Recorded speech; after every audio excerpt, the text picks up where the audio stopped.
इतना बड़ा घटना देश के अंदर में हुआ है। सभी लोग, पूरा देश के लोग इससे में व्यथित हैं और हम लोग सभी लोग दुख व्यक्त करते हैं और भगवान से प्रार्थना करते हैं कि उनके परिवार के लोगों को शांति प्रदान करे।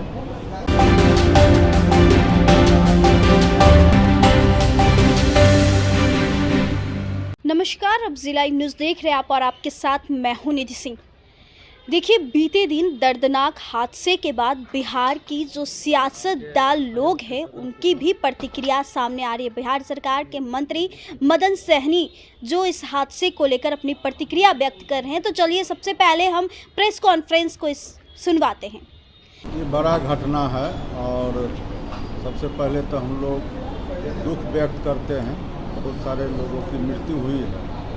ये तो आश्चर्यजनक है कि एक भगवान कैसे एक आदमी को उसमें बचा दिए, ये तो भगवान ही जाने। इतना बड़ा घटना देश के अंदर में हुआ है। सभी लोग, पूरा देश के लोग इससे में व्यथित हैं और हम लोग सभी लोग दुख व्यक्त करते हैं और भगवान से प्रार्थना करते हैं कि उनके परिवार के लोगों को शांति प्रदान करे। और हम लोग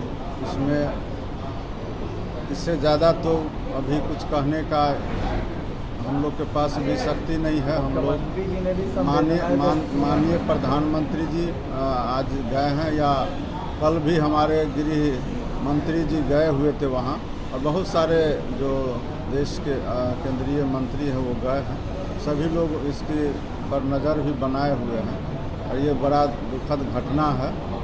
और भगवान से तो हम लोग यही प्रार्थना करेंगे कि इस तरह का घटना फिर कभी नहीं हो। टकराहट नहीं है, सभी लोग आपस में मिलजुल करके हम लोग काम करते हैं और हमारा एनडीए परिवार पूरी तरह से एकजुट है और रहेगा और हम लोगों का एक साथ लड़ेंगे और सरकार बनाएंगे। मुकेश सहनी कहते हैं कि शहरी समाज और मछुआरा समाज जो है उनके साथ में है और इतना ज़्यादा साथ में कि एनडीए चाहता है कि हम उनको साथ में ले लें।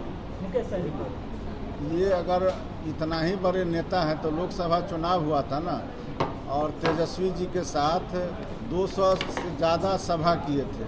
रिजल्ट क्या आया और कितने निषाद ने उनके कहने पर वोट दिया? कहने से कुछ नहीं होता है और भीड़ किस तरह से आता है ये हम लोग को पता है। उससे ज़्यादा लोग हम लोग के साथ हैं और रहेंगे। इस चुनाव में भी निषादों का, पिछड़ों का, दलितों का और बिहार में जितना काम मुख्यमंत्री जी ने किए हैं उसके आधार पर हम लोग कह सकते हैं कि सभी जाति धर्म का वोट हम लोग को मिलेगा और हम लोग फिर से सरकार बनाएंगे। कि हम ड्राइविंग सीट पर रहेंगे तो इसका मतलब है कि थोड़ा भी इधर उधर अगर आरजेडी करेंगे तो गाड़ी लेकर के कहीं खाई में गिरा देंगे।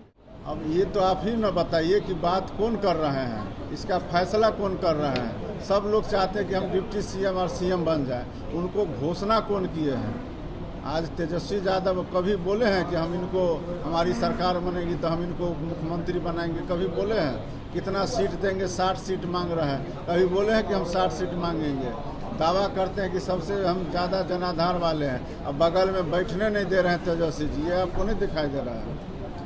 तो आपने बिहार सरकार के मंत्री को प्रेस कॉन्फ्रेंस के माध्यम से उन सभी लोगों को आश्वासन दिया और साथ ही साथ बिहार में विधानसभा चुनाव को लेकर के भी उन्होंने कई गाइडलाइंस बताए हैं और कहा कि इस बार जो चुनाव होगा उसमें बिहार और एनडीए जो है अव्वल आएगी। फिलहाल इस खबर में इतना ही। आप देख रहे थे रब्जी लाइव न्यूज़। बहुत बहुत शुक्रिया।